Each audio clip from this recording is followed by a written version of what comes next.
त्रिजटा रामायण का एक ऐसा पात्र है जिसकी चर्चा बहुत कम होती है। त्रिजटा को सीता जी ने बड़े प्रेम से माँ कहा था। ये सौभाग्य और किसी को कभी नहीं मिला। सीता जी ने त्रिजटा को न केवल अपनी व्यथा सुनाई बल्कि चिता जलाने के लिए मदद भी मांगी। त्रिजटा ने समझाया और मनाया, ठीक उसी तरह जैसे एक माँ अपनी बेटी को डांट कर प्रेम से समझाती है। ये अवसर भी किसी और को नहीं मिला। श्री राम श्री हरि विष्णु के अवतार हैं और सीता जी उनकी शक्ति। परम शक्ति भी किसी से सहायता मांग बैठे, ये प्रसंग आपको कहीं नहीं मिलेगा।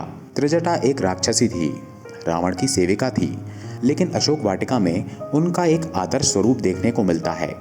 त्रिजटा के पूर्वज शुरू से ही लंका राज्य के सेवक रहे थे। त्रिजटा ने भी कुल परंपरा के अनुसार रावण की सेवा की। वृद्धावस्था आने पर उसे एक आरामदायक और सम्मानित पद दिया गया। वो अशोक वाटिका में तैनात स्त्री पहरेदारों की प्रमुख बनी। ये वाटिका राजकुल की स्त्रियों के विहार और मनोरंजन के लिए बनी थी। त्रिजटा के नाम के पीछे भी एक कारण है। दरअसल उसमें 3 विशेषताएं थीं। वो ईश्वर में एवं अवतारों में विश्वास करती थी। अपने कार्य में अति कुशल थी। उसमें अच्छे बुरे का विवेक था। अपने इन गुणों के चलते वो राक्षसों की भीड़ में बिल्कुल अलग दिखती थी। लंका के लोग व्यंग से उसे त्रिजटा कहते थे। राजकुमार विभीषण का प्रगाढ़ स्नेह उन पर था, अतः परिहास में उन्हें विभीषण की पुत्री भी कहा जाता था।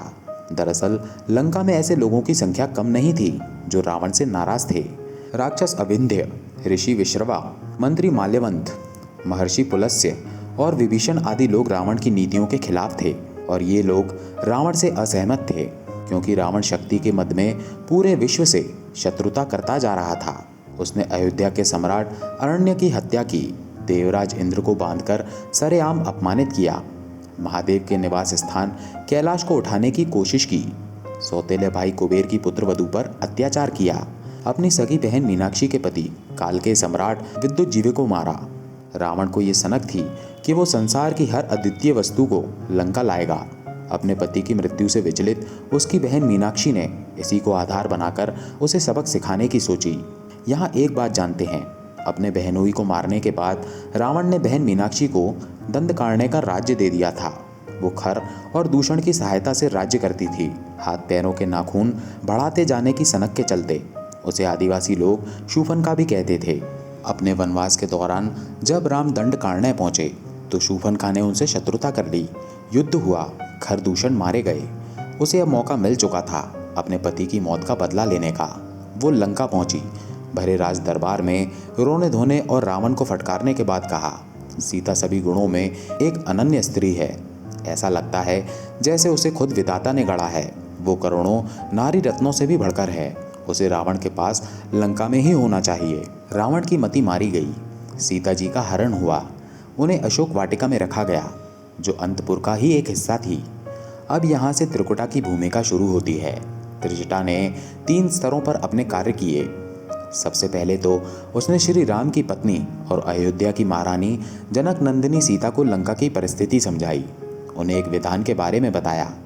दरअसल पुत्र वधू पर अत्याचार के बाद महर्षि पुलस्त्य, विश्रवा और नल कुबेर ने एक श्राप रूपी विधान बनाया था। इसके अनुसार रावण किसी स्त्री की अनुमति लिए बिना उसे नहीं अपना सकता था। त्रिजटा ने सीता जी से कहा कि वो किसी भी तरह के दबाव या डर में ना आए क्योंकि ये विधान उनकी रक्षा करेगा। उसने अन्य प्रहरियों को भी सीता को परेशान करने से रोका। दूसरा, त्रिजटा ने विभीषण, अविनद्य आदि प्रभावशाली लोगों को इसकी सूचना दी। अविनद्य उन्हें श्री राम के बारे में समाचार भेजते थे। उन्होंने ही त्रिजटा को श्री राम और सुग्रीव की मित्रता के बारे में बताया। इन समाचारों से वो सीता का मनोबल बनाए रखती थी। तीसरा, उन्होंने राजकुल की स्त्रियों को विश्वास में लिया। उन्हें बताया कि सीता जी अयोध्या नरेश राम की पत्नी और मिथिला के सम्राट जनक की पुत्री हैं। ऐसी स्त्री का हरण विनाशकारी है। लंका की महारानी मंदोदरी ने सीता को छोड़ देने की सलाह अपने पति रावण को दी। मेघनाथ की पत्नी सुलोचना ने खुलकर सीता जी का समर्थन किया। रावण की चतुराई धरी रह गई। उसने बहुत गोपनीय ढंग से सीता हरण किया था, लेकिन सारी लंका जान गई। जल्दी ही अतुलित बल के धाम श्री रामचंद्र जी के दूत हनुमान भी आ पहुंचे। विभीषण ने उन्हें अशोक वाटिका में जाने की युक्ति बताई। उस शाम को रावण भी वहां आया।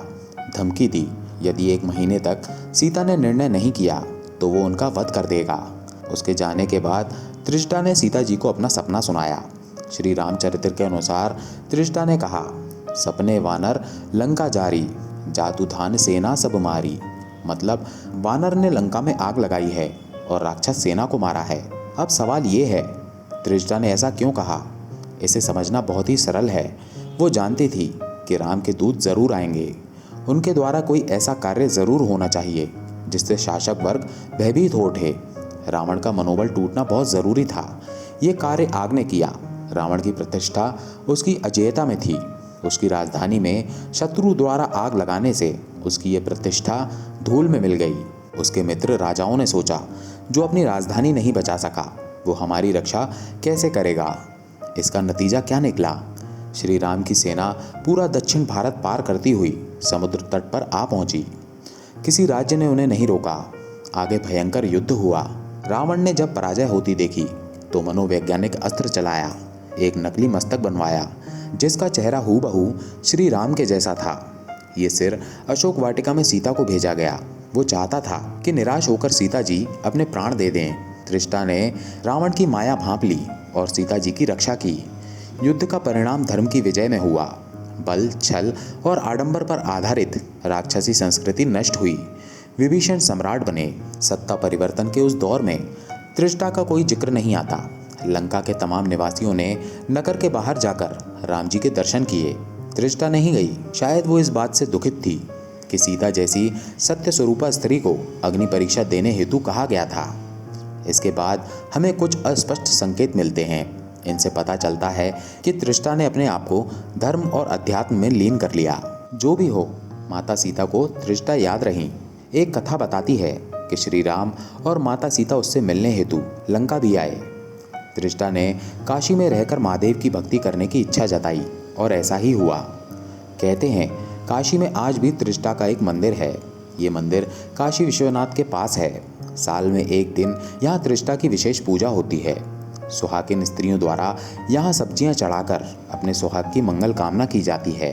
त्रिजटा की कथा बताती है कि परम शक्ति के साथ जुड़ाव और अच्छे लोगों की मदद करना कभी व्यर्थ नहीं जाता। माता सीता की मदद करके न केवल उसने अपने पूर्व जीवन का प्रायश्चित किया, बल्कि श्री राम की विजय में भी सहायक बनी। इस एक घटना ने लंकावासी राक्षसी काशीवासी साध्वी त्रिजटा में बदल दिया। जय श्री राम।